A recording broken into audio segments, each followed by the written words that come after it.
सीधा फायदा भारतीय जनता पार्टी को हो जाता है और अखिलेश यादव को घाटा हो जाता है, क्योंकि लगभग दोनों के वोट सेम हैं और भारतीय जनता पार्टी को हराने के लिए सभी वोटों को एकजुट करना पड़ेगा। तो अखिलेश यादव का ये डर है कि एक तो कांग्रेस के साथ गठबंधन करने के बाद अखिलेश यादव की अपनी सीटें घटेंगी। तो ऐसी स्थिति में बिहार की स्थिति अगर देख लें तो बिहार में 5 से ज़्यादा सीटें मिलती हुई नहीं दिख रही है कांग्रेस को, जो पहले से काफ़ी कम है।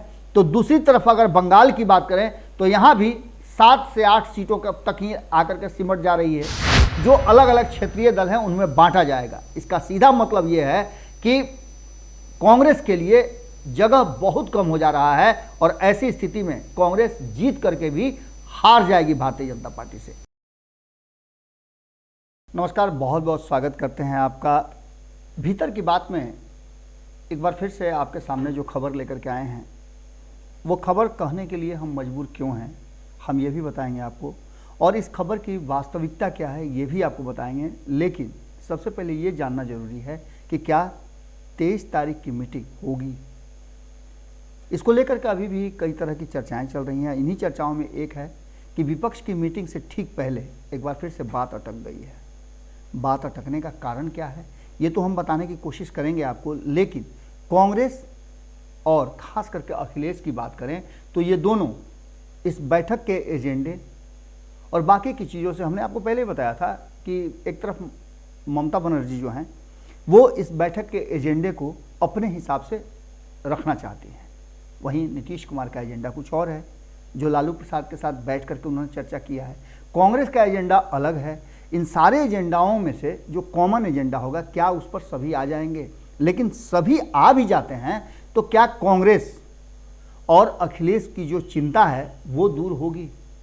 हम आपको सिलसिलेवार बताते हैं कि सबसे पहली बात तो यहीं आके अटक जा रही है कि नीतीश कुमार जो इसका नेतृत्व करेंगे, इस गठबंधन को बनाने में जो मुहिम का हिस्सा होंगे, अगहर होंगे, आगे बढ़ करके इसको लीड करेंगे, वो अपनी जीती हुई 16 सीटों में से कैसे डिस्ट्रीब्यूशन करेंगे, क्योंकि सीट शेयरिंग को लेकर के पूरी तरह से मामला अटकता हुआ दिख रहा है। और सीट शेयरिंग ही वो सबसे बड़ा मुद्दा है जिसको लेकर के जीतन राम मांझी की बात कर लें, वाम दलों की बात कर लें, कांग्रेस की बात कर लें, ये सभी चिंतित हैं, क्योंकि दो बड़े दल हैं, आपस में बात कर रहे हैं, आपस में ही सब कुछ कर रहे हैं। कोऑर्डिनेशन कमेटी बनाने की बात चली लेकिन वो भी अभी ठंडे बस्ते में है।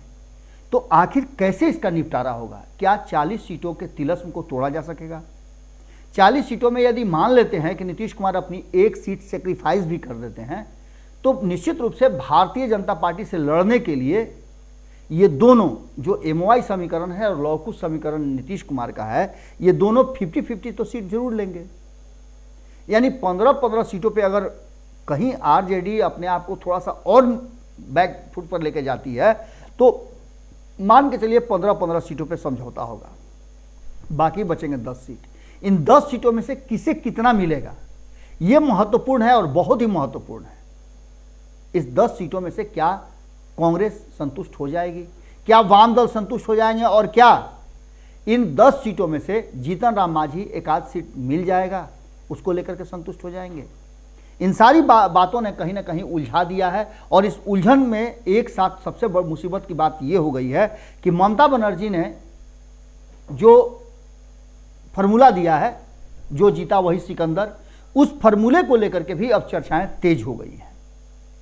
क्योंकि एक तरफ आप समझ सकते हैं कि यदि पश्चिम बंगाल में अपनी जीती हुई सीटें बरकरार रखते हुए और बाकी की शेष सीटों पर भारतीय जनता पार्टी के विरुद्ध यदि चुनाव लड़ने की बात होगी, जो सीट शेयरिंग होगा उसमें से अधिकांश सीटें जिस पर 1 नंबर 2 नंबर रही है ममता बनर्जी की पार्टी तृणमूल कांग्रेस, वो अगर चुनाव लड़ती है तो ऐसे बहुत कम सीट बच जाते हैं, 10 से 12 सीटें ऐसे बच जाते हैं जिस पर वामपंथ के जो दल हैं वो और कांग्रेस को स्थान मिल सकता है। तो क्या इसके लिए वो तैयार होंगे? ममता बनर्जी समझौता करने के लिए तैयार होंगी? ये सबसे बड़ा सवाल है। और इसी सवाल को लेकर के कांग्रेस पहले चाहता है कि सीट शेयरिंग का फॉर्मूला पहले तय हो जाए।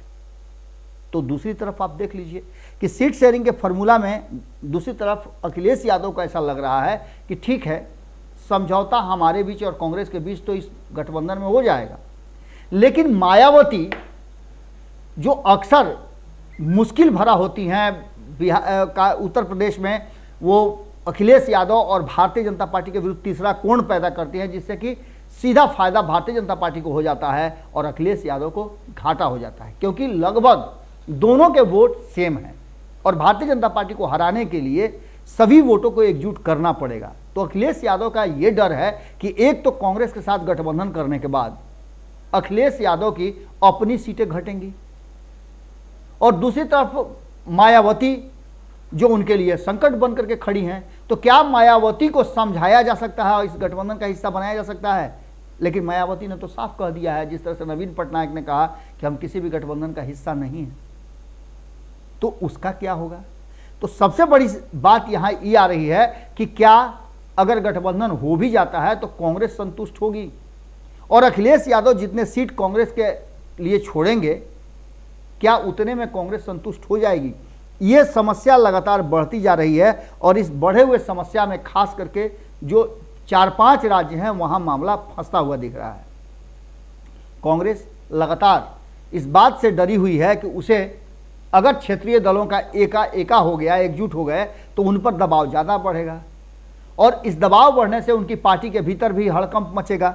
कहीं ना कहीं उनके पार्टी के भीतर जो है वो निश्चित रूप से सीटों की क्षति होती दिख रही है। तो बिहार, बंगाल, उत्तर प्रदेश, राजस्थान, महाराष्ट्र और दिल्ली, पंजाब जैसे राज्य हैं जहां भारतीय जनता पार्टी को अपना प्रतिनिधित्व चाहिए और यहां अगर समझौता हो जाता है और इन्हीं राज्यों के जो छत्रप हैं, क्षेत्रीय दल हैं, वो इस गठबंधन का हिस्सा बनने जा रहे हैं, तो ऐसी स्थिति में बिहार की स्थिति अगर देख लें तो बिहार में 5 से ज़्यादा सीटें मिलती हुई नहीं दिख रही है कांग्रेस को, जो पहले से काफ़ी कम है। तो दूसरी तरफ अगर बंगाल की बात करें तो यहाँ भी 7 से 8 सीटों तक ही आकर के सिमट जा रही है। उत्तर प्रदेश की बात करें तो उत्तर प्रदेश में मायावती वाला फैक्टर को दूर करने के लिए और उससे होने वाले घाटा को पूरा करने के लिए अखिलेश यादव 80 में से लगभग 70-75% सीटें चुनाव लड़ेंगे। तो निश्चित रूप से कांग्रेस के लिए स्पेस बहुत कम बच जाता है और अगर ज़रूरत महसूस हुई तो उसमें 1-2 सीटें राष्ट्रीय जनता दल भी लेगी जो बिहार से सटा हुआ है, तो जदयू को भी 1-2 सीटें चाहिए। तो इस मामले में उत्तर प्रदेश में भी बड़ा नुकसान होता दिख रहा है। तो बात करें अगर दिल्ली की, तो दिल्ली में भी अरविंद केजरीवाल कांग्रेस के लिए कितना स्पेस दे पाएंगे ये भी बड़ा महत्वपूर्ण होगा और इसीलिए पंजाब की भी स्थिति गड़बड़ा रही है। पंजाब में अब तक कांग्रेस एक छत्र लड़ती रही है, अपने दम पे लड़ती रही है, लेकिन जब से वहां आम आदमी पार्टी की सरकार बनी है कांग्रेस के लिए मुश्किलें खड़ा हो गई हैं। अगर ये समझौता होता है तो कांग्रेस के लिए उसमें हिस्सेदारी बहुत कम हो जाएगी। इन सारी बातों को लेकर के जहां एक तरफ कांग्रेस इस महागठबंधन में अपना हिस्सेदारी कम होता देख रही है, तो वहीं आपको बता दें कांग्रेस के लिए सबसे बड़ा असमंजस है कि इस गठबंधन से बनने के बाद उसकी सीटों में भारी कमी होती नजर आ रही है और राष्ट्रीय पार्टी होने के साथ भारतीय जनता पार्टी को सीधा टक्कर देने वाली पार्टी के साथ, और अगर भारतीय जनता पार्टी को सत्ता से बेदखल करना है तो कांग्रेस भी जानती है कि बिना उसके मजबूत हुए, बिना उसके बड़ा आकार लिए, अधिक सीटें लिए ये संभव नहीं हो पाएगा। ऐसी स्थिति में भारतीय जनता पार्टी के सामने अगर कांग्रेस को कम सीटें मिलती है तो उसकी पार्टी में भी विद्रोह हो जाएगा और कलह की स्थिति पैदा हो जाएगी। इन सारी स्थितियों को लेते हुए जहां एक तरफ कांग्रेस कम से कम 350 से 4 सीटों पर चुनाव लड़ना चाहती है, वहीं हमने आपको एक फार्मूला बताया था कि अब तक जो जानकारी मिल रही है और महागठबंधन से छन करके जो खबरें आ रही हैं, वो ये फार्मूला तय किया जा रहा है कि पिछले 2019 के चुनाव में कांग्रेस जिन सीटों पे 1 नंबर या 2 नंबर रही है वही सीटें उसे दी जाएंगी और शेष सीटें जो अलग अलग क्षेत्रीय दल हैं उनमें बांटा जाएगा। इसका सीधा मतलब यह है कि कांग्रेस के लिए जगह बहुत कम हो जा रहा है और ऐसी स्थिति में कांग्रेस जीत करके भी हार जाएगी भारतीय जनता पार्टी से। 260 के आसपास, 260 से 70 के आसपास ऐसी सीटें हैं जिसमें कांग्रेस 1 नंबर और 2 नंबर रही है और इतने ही सीटें दिए जाने की बात चल रही है, लेकिन कांग्रेस को शायद ये मंजूर नहीं है। 23 तारीख की मीटिंग से पहले जो फार्मूला है उस फार्मूले पर न तो अखिलेश तैयार हैं और न ही कांग्रेस तैयार है, और ये 2 बड़े घटक दल हैं, क्योंकि एक देश का सबसे बड़ा राज्य का क्षेत्रीय दल है, मजबूत दल है, तो दूसरी कांग्रेस है जो देश भर में अपनी जड़ें जमाए हुए है। ऐसी स्थिति में नीतीश कुमार के लिए बड़ा ही मुश्किल होगा। और भीतर से जो बातें आ रही हैं वो यही कह रही हैं कि ये गठबंधन बनने से पहले ही काफ़ी मुश्किलें पैदा हो गई हैं और कई मुद्दों पर बातें अटक गई हैं। अपनी हिस्सेदारी जहां एक तरफ ममता बनर्जी मांग रही हैं, बंगाल में वो चाहती हैं कि 42 सीटों का समीकरण वो खुद तय करें, तो उत्तर प्रदेश में सीटों का समीकरण तो कम बेसी करके हो जाएगा, लेकिन मायावती को लेकर के समस्याएं पैदा हो रही हैं। तो वहीं दिल्ली की बात करें तो दिल्ली में अरविंद केजरीवाल और कांग्रेस में सामंजस्य कैसे बैठेगा, ये सबसे बड़ी बात है। पंजाब की भी स्थिति लगभग वही है। महाराष्ट्र की बात करें तो महाराष्ट्र में भी यदि गठबंधन यथास्थिति बन जाता है तो कांग्रेस के लिए उसमें भी कम जगह है, क्योंकि पहले ही से वहाँ शरद पवार और उद्धव ठाकरे दोनों अपने अपने हिस्सेदारी और चूंकि ज़्यादा सीट भी जीते हुए हैं तो उनके लिए मुश्किलें नहीं होगी।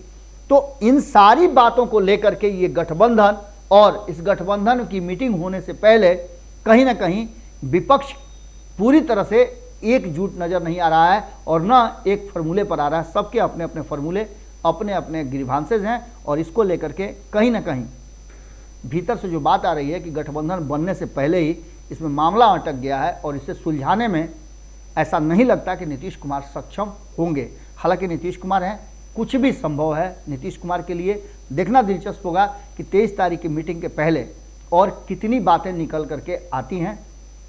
हम लगातार नज़र बनाए हुए हैं।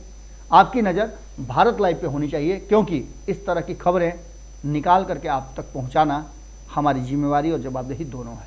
बहुत बहुत धन्यवाद। अगर ये वीडियो पसंद आई और वह बिहार के राजनीति और बिहारियत से सरोकार रखेनी तो सब्सक्राइब बटन दबा के चैनल के सब्सक्राइब कर ली। ओजे एगो घंटी बा, ओकरा बटन दबा देला से कुल सटीक और मारक खबर रुआ मुफ्त में मिल जाई। अगर रुआ पत्रकारिता के हमनी के नया प्रयोग में सहयोग कर चाहतानी तो ज्वाइन बटन दबा दी। पेटीएम नंबर नोट कर ली 9386816700। धन्यवाद।